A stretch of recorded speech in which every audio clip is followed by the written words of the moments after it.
78 Sports TV here. So I'm checking out my boy Boxing Beats and Rhymes page. Doing it from Boxing Beats and Rhymes channel. This is Tony Thompson, chilling with Boxing Beats and Rhymes. Everyone be chilling with Boxing Beats and Rhymes. This is that Mayor Hardcore Man Store on Boxing Beats and Rhymes YouTube channel. I don't know if you want to answer. Possible Manny Pacquiao fight with Floyd Mayweather. How you feel about that? Well, basically, it's a fight that still has the potential to happen. Okay, let's get to it and let's do it. Nonito Donaire is apparently making a comeback, moving down from featherweight back down to super bantamweight. Now, he's going to be fighting for the NABF title, even though he's from the Philippines. North America comprises of America, Canada, and Mexico. So, I should imagine the NABF title should only be contested from fighters from that region, but for some reason, it never works like that. It never works like that. I've seen Steve Collins challenge for them in the past. I've seen fighters from Russia, all types of the places in the globe. So he's had to be given a green light by Mauricio Suleiman, Jose Suleiman's son, from the WBC, to fight for the North American Boxing Federation Super Bantamweight title. That's a mouthful. He could take on the likes of Ray Vargas, Horacio Garcia, Jesse Maldonado, Hugo Cazares, etc., etc., etc. Now, considering he's won belts at 3 weights, I think super bantamweight, feather, I think bantamweight, maybe about 4 weights. 4 weights, featherweight, super bantamweight, I think bantamweight, and one of the flyweight divisions. You know, he's won belts at least 3 or 4 weights. And, you know, from recognized sanctioning bodies. So a lot of people have been asking, why is he fighting for an NABF title after you've achieved all that? And it's a good question. It's a good question. In 2015, in boxing in 2015, you don't see boxers who have won recognized sanctioning body titles, IBF, WBC, WBA, WBO, fighting for NABF titles. They don't bother. Why?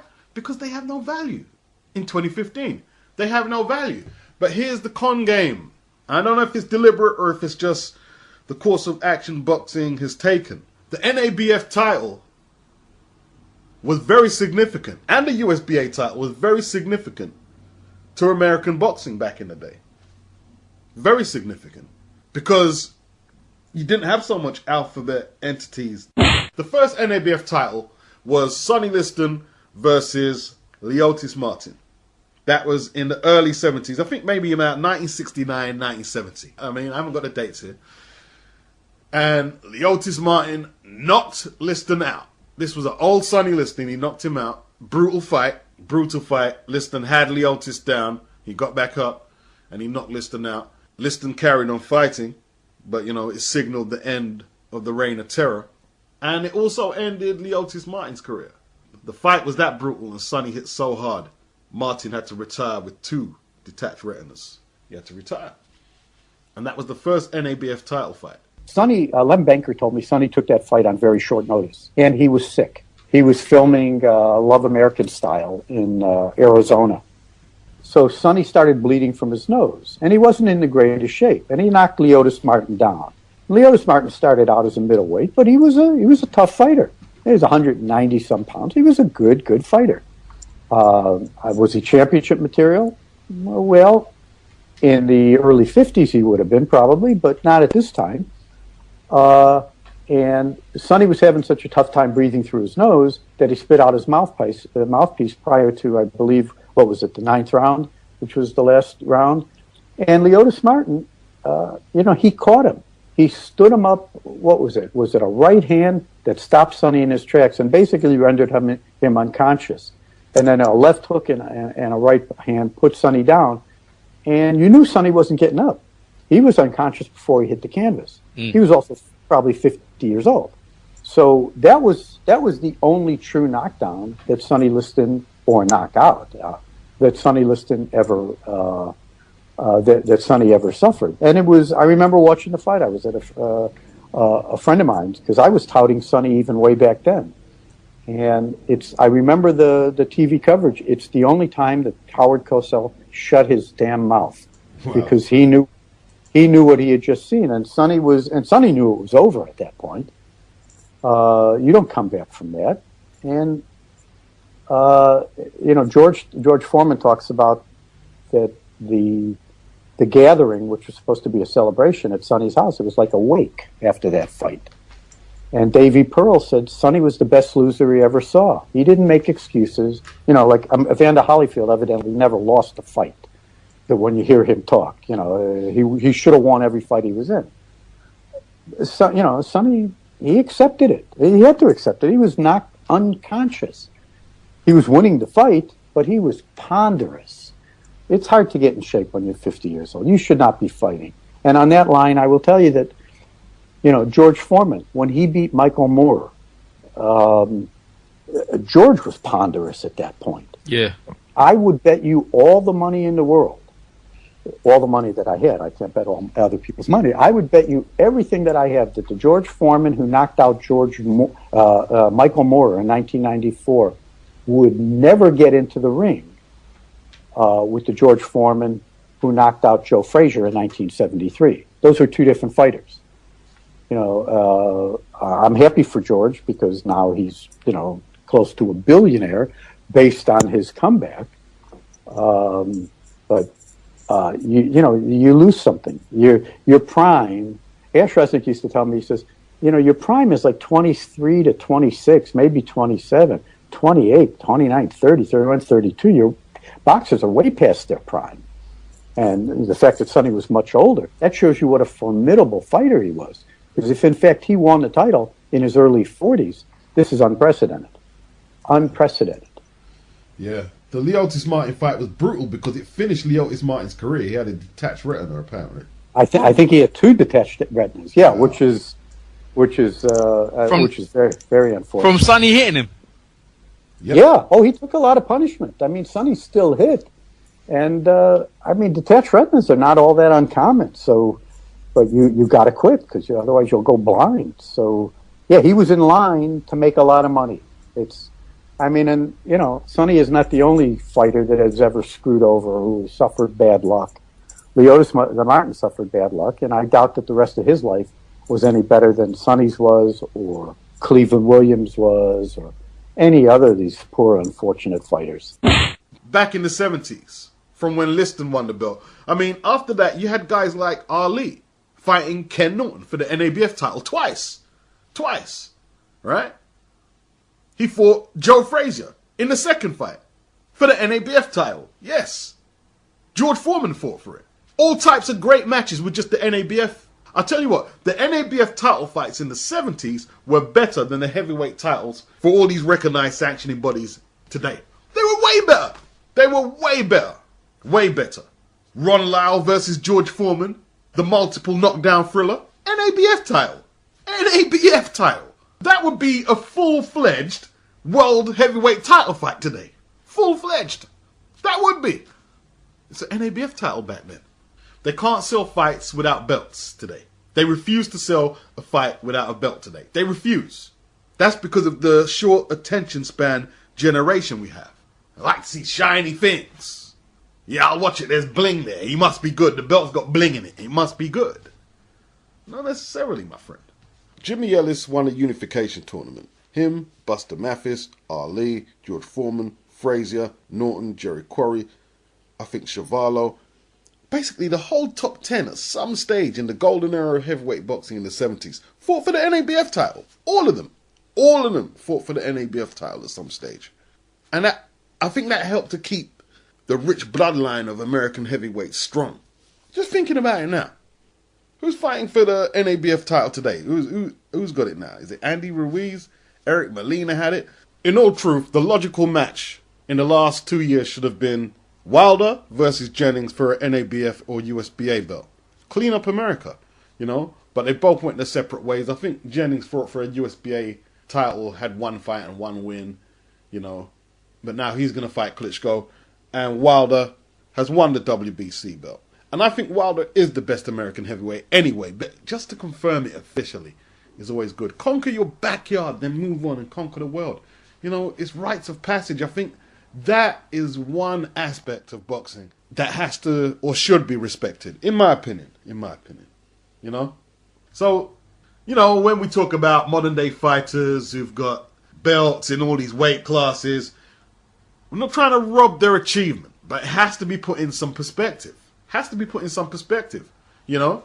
I mean, in my opinion, Sam Langford is the greatest fighter who ever lived. That's just my opinion, right? And if you look at his record, let's say, all right, lightweight is what? Lightweight, is it 9 stone 5? Right? He fought from 9 stone 5 right upwards to heavyweight, yeah? He got a draw with Jack Johnson at heavyweight, and he fought all the black contenders and beat them for the colored heavyweight championship, right? He had a very successful ratio against the black champions at heavyweight. And he beat white contenders. Flynn knocked him out cold. Flynn knocked out Dempsey. This guy was no joke. He beat champions in all the weight classes from heavyweight, Jack Johnson. He beat Joe Gans at lightweight. He drew with Jersey Joe Walcott, the Barbados Demon. Apparently he was robbed. He beat Stanley Ketchel, all-time great middleweight champion. He beat Philadelphia Jack O'Brien, the light heavyweight champion. Sparked him senseless. Guys like Jack Blackburn, ATGs, Tiger Flowers, middleweight champion, beat him. But if you look at that, yeah, and a lot of them fights he was fighting, there wasn't no titles on the line. It was hard to arrange title fights back then. It's a different era. You got to really know how to gauge old school boxing to new school boxing. You have to really know what the components are. You'll see on Dempsey's record and other fighters, they go a year or so without defending their belt, long periods. And if you think about it, from lightweight to heavyweight, you know, back in the day, that would have only took Sam maybe 4 weight classes to scale from lightweight to welter to middle to light heavyweight to heavy.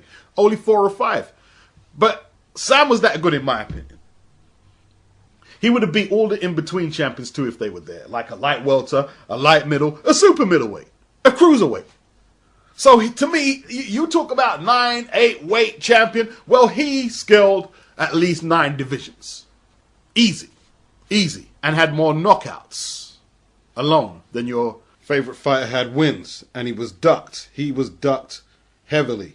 Willard weren't going to give him a shot. He didn't get a shot against Dempsey. A lot of people say because Jack Johnson wanted to be the only black guy to have won the heavyweight title. That's what a lot of people say.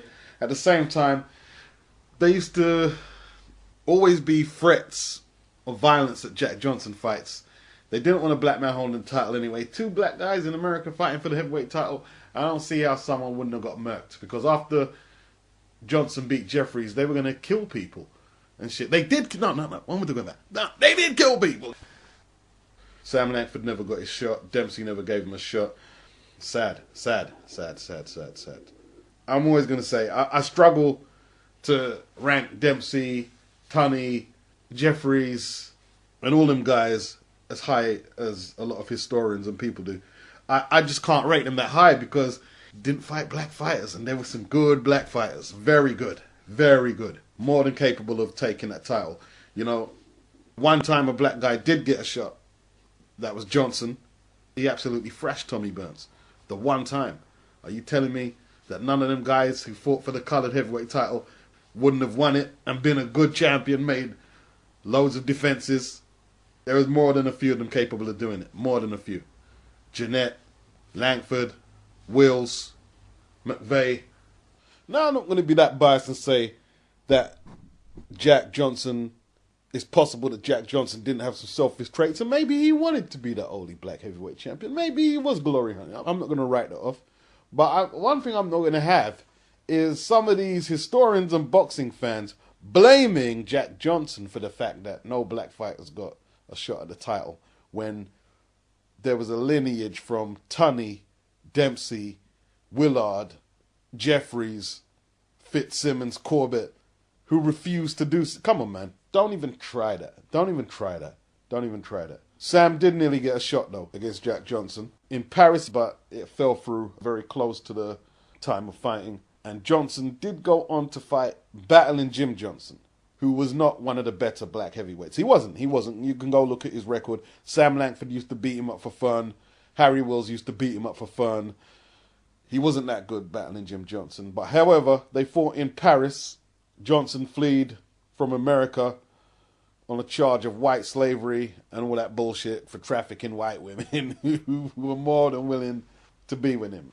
It was supposedly an uninspired performance by Jack, and they say that both the fighters tumbled to the canvas in the 10th, and he claimed his arm was broken. Some people say that his arm was broken from the 3rd round, and it's not clear if it was a 10-rounder or if he stopped fighting, but the fight was declared a draw, and he kept his title. I suppose you could have called this the baby powder match, Johnson and Johnson. Johnson versus Johnson was the first 2 black heavyweights to square off against each other for the world title. And I was on one website the other month, and they had an interesting take on it, because apparently Jim Johnson was beating Jack up. He was beating Jack up, and it should have been a stoppage victory for Jim Johnson. And if that's the case, the lineage of the heavyweight title would be a little different. Jim Johnson would have became the champion, and if you look at his box rec, his next fight was against Sam Langford, and Langford beats him. So there you go. It just wasn't meant to be for Sam. But this here proves that a world title belt is only as important as the combatants who are facing off, when it's fought, and what stages. That's all that proves. You have to know the full picture. Like, I could say Larry Holmes is a 2-time world champion. And you'll say, no, he only won it once against Ken Norton. And I'll say no. When he fought Ray Mercer, and old Larry Holmes schooled Ray Mercer. Ray Mercer was the WBO champion. Undefeated WBO champion. He didn't lose his belt in the ring. And in his next fight, he lost to Holmes. So, what does that say? Are you telling me the 2 guys who fought for the vacant crown have a better case of being a champion than Larry Holmes? Is Joe Louis a 2-time heavyweight champion? No, you'll say, no, he held it once for 11 or 12 years or whatever period. That's what you're going to say. But well, check this out. Yeah? After defeating Jersey Joe Walcott, his last defense of his heavyweight title, Joe Louis retires. Ezra Charles defeats Jersey Joe Walcott for the vacant world title. He defeats him. But a lot of people are refusing to recognize him as the champion, right? Because we're talking about belts here. That's what we're talking about, belts. We're not talking about the lineal argument is a different argument. He won the vacant National Boxing Association championship, which was Joe Louis's belt. But the belt alone was not going to give him the status that he required. The belt alone was not going to give him that.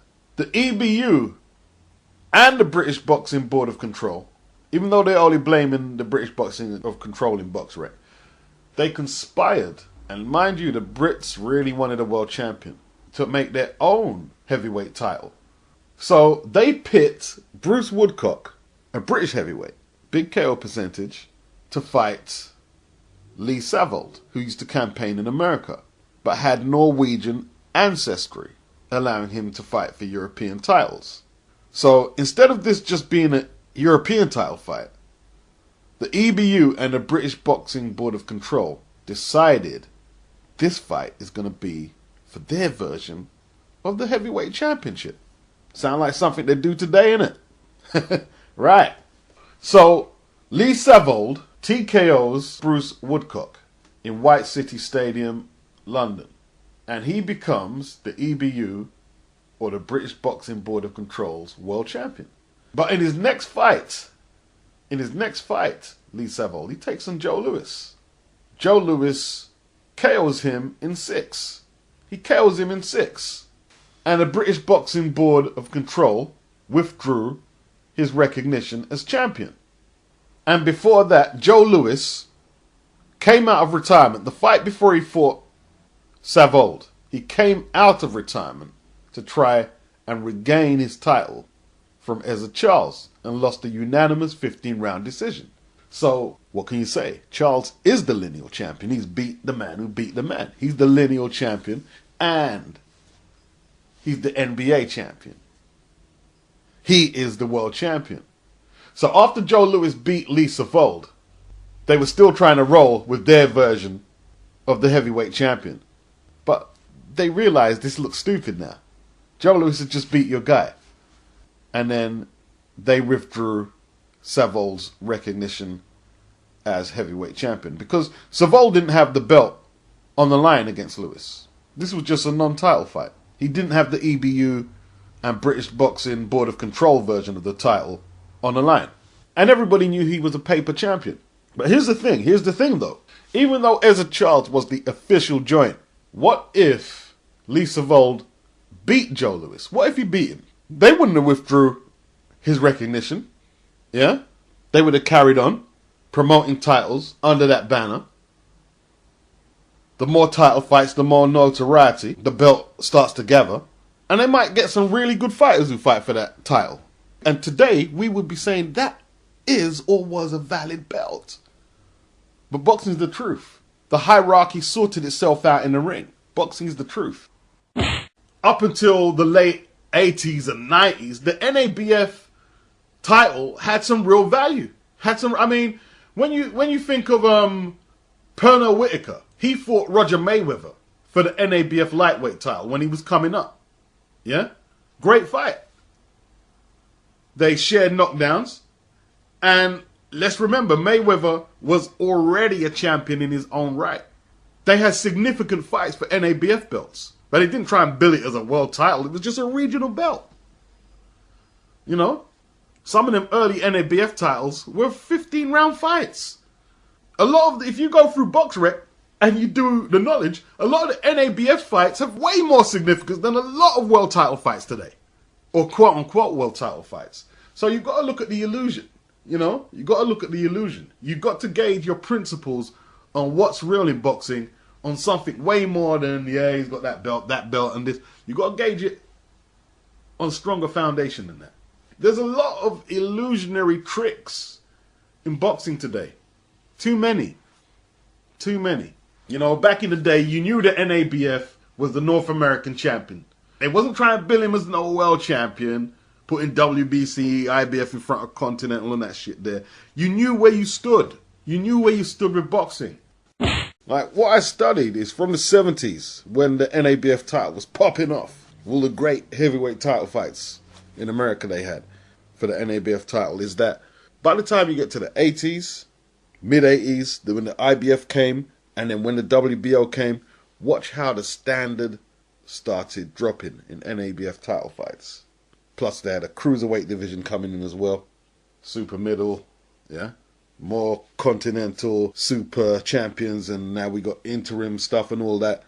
And then that's just diluted regional boxing in America. That's helped dilute it.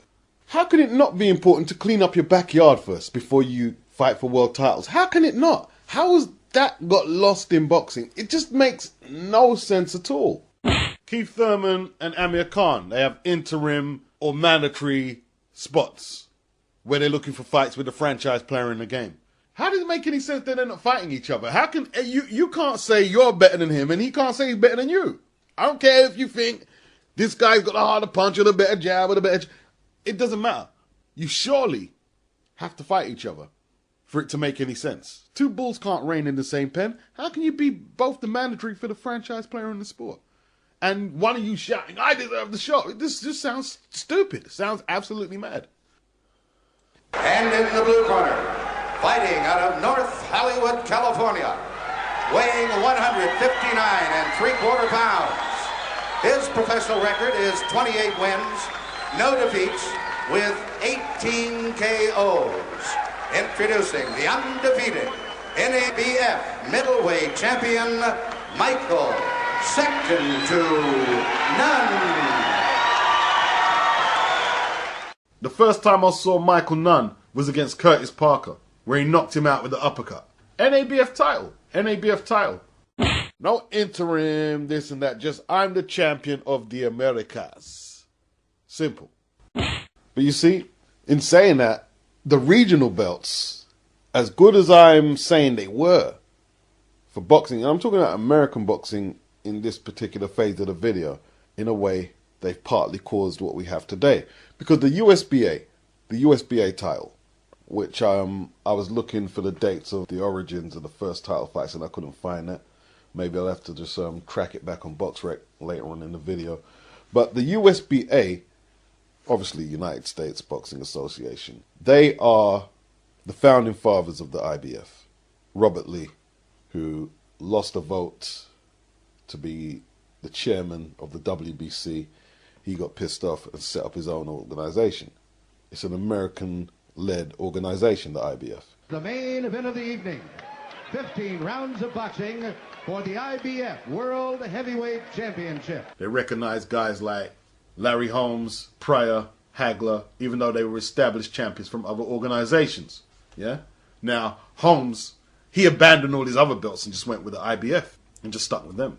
Some say so he could get out the fight with Pinklon Thomas. But yeah, the USBA was just a regional title belt, a regional, when I say regional, an American organization for American fighters. But if you probably go through the history there, you'll see fighters from all different regions challenging for the belt, you know? And that's just a monetary thing, I'd suggest.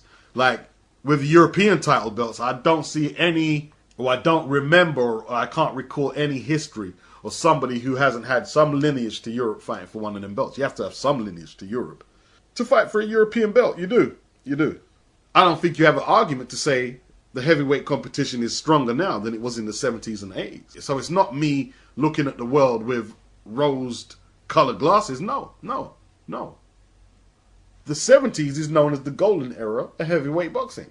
And the 80s was definitely better than now. And the 90s was better than now. Like, I think Andy Ruiz is the NABF champion today. Who's he got to contest that belt with today? I mean, who? I mean, the other day it was John Molina, the guy who got stretched out. Eric Molina, not John Molina. Eric Molina, who got stretched out by Areola. He had the belt. Look at the USBA belt. Look at the USBA belt right now. Okay? Thomas Hearns, he fought for it. The welterweight USBA belt. He had the first fight against Angel Espada. Look what he went on to become. Look what Marlon Starling, Donald Curry, hasn't dropped off totally in recent times. Corey Spinks fought for it and won it. And Ishe Smith, obviously, he won a light middleweight championship. But who's fighting for it now? Carson Jones. We don't know how good Ray Robinson's going to become, so he might break out the pack. But Sammy Vasquez, never heard of him. He's the champion now, I believe. That's because a lot of other American welterweight prospects are going for different titles. You know, for all I know, IBU, WBU, and, you know, Intercon, you know, all of the stuff I've mentioned before. That's what's happening. That's what's happening. Long term, it's easy for your country to ID your fighters if they're fighting for regional professional belts. Long term. But for short term television network goals, just throw all these belts everywhere. They don't give a shit. They're not into development. Bryant Jennings actually did fight for the USBA title a couple of times. He never fought for the NABF. And Steve Cunningham, Amir Mansour, they fought for it, and that was a great fight. They fought for it last year. Once again, Sam Peters, not American, but he fought for it a couple of times. Evander Holyfield actually did fight for it, you know, but this is a way past prime Holyfield. He did fight for it against Fraser Quendo. Eddie Chambers fought for it a couple of times. Hasim Rahman in the 90s, 3 or 4 fights he had as USBA champion. Greg Page, I mean, he defended it a whole load of times, you know. And Mike Weaver, he had it for a couple of fights too. He's actually the first USBA heavyweight champion. But no disrespect to Steve Cunningham and Amir Mansour, it's not in the same league as Ali Frazier, Ali Norton, George Foreman, Lyle. It's not on that same level, is it? David Tua actually fought Hasim Rahman for the belt and TKO'd him in 10 for the USBA title. Once again, David Tua, New Zealander. Chris Bird versus David Tua, that's another good matchup. Chris Bird won that one. That's the one fight Chris Bird had for the USBA title. The reason I'm guessing why so many fighters like Tua, Sam Peter, and dudes who are nowhere near North America were born anywhere near there fight for the USBA and the NABF title is because if you're going to have a true American heavyweight championship fight, you'll be talking about the Native Indians, right? That's what you'd be talking about. I mean, Britain has always shipped out their undesirables to Australia, and I think a few of them went to America. That's why if you trace back the history of the heavyweight championship, before the heavyweight championship, bare knuckle fighting You had the American Championship with Jim Morrissey. I think, is it Jim? Not the pop star or whatever, or the musician. I've done a video about it. American champions. John L. Sullivan from Irish descent. Jim Morrissey was from Irish descent. And there was a lot of them guys from Irish descent over there. So that's what America's like. You know, you have Italian Americans, Irish Americans, and etc., etc. So African Americans, a Mexican, an African. It's a melting pot. Whereas if you go through the history of the British heavyweight championship, the fighters, for the most part, from Dewey Smith, they lived on British soil. And, you know, they're British. They were English, British, Scottish, Irish. They lived on British soil. And actually born on British soil. Like Joe Erskine, Welshman, you know, Tyson Fury from Irish descent. He's British champion now, you know. Bombardier Billy Wells, British. Henry Cooper, Bruce Woodcock, even Lennox Lewis, who wasn't raised here. He was born in Britain, and he was British heavyweight champion himself. So I think that explains that a little. I mean, Jerry Quarry, you know, he got pitched in there with Eddie Machin a year after turning pro when Machin was an established contender. You know, he fought Floyd Patterson twice, 1 draw, 1 victory. One of the victory was in the unification tournament. He fought Jimmy Ellis in the final for the unification tournament and lost on points. He fought Frazier for the New York State Athletic Commission version of the heavyweight championship. He lost in the fight of the year there. He lost to Ali twice. He knocked out Matt Foster, who was 24-0, 24 KOs. He knocked out Ernie Shavers. He beat Ron Lyle.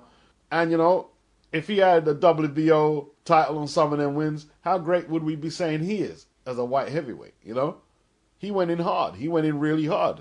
But he fought in the golden era, in the toughest era. So why should I rate Tommy Morrison, who had a WBO belt, over Jerry Quarry? Even though Morrison did beat Foreman before Foreman won the title, why should I rate him over Quarry?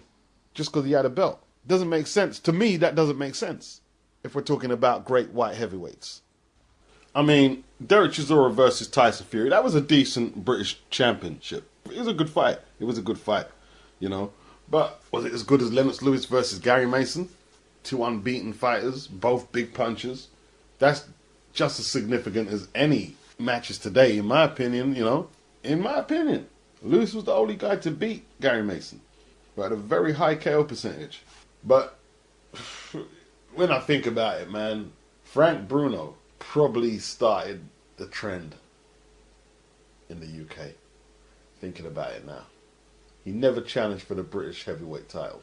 And with his standing in the British public, how Terry Lawless allowed Frank Bruno not to fight for the British championship is beyond me. How that happened. Knowing the historical impact from Frank Bruno and those after him, Gary Mason, Lennox Lewis, Tyson Fury, Derek Chisora, go back to Henry Cooper, Bruce Woodcock, Tommy Farr. How did he not do that, you know? And it's moves like that when the biggest stars in your country deem that regional titles are not important. You don't have to clean up your home scene first. Devalues the belt. We don't need to do this. We can just get a world title shot without fighting for our regional belt and cleaning up home first. It sets a bad precedent. It does. It does.